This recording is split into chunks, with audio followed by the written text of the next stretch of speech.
FDA आयुक्त तुकाराम मुंढेंच्या कारवाईचा धसका. परडी तालुक्यातील धर्मापुरी शिवारात आढळला एक्सपायरी औषधांचा साठा.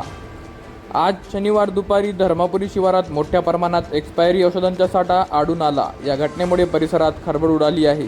कारवाईच्या भीतीने एक्सपायरी औषधे येथे टाकण्यात आली का, असा प्रश्न उपस्थित होत आहे. या प्रकरणाची चौकशी करण्याची मागणी नागरिकांकडून होत आहे.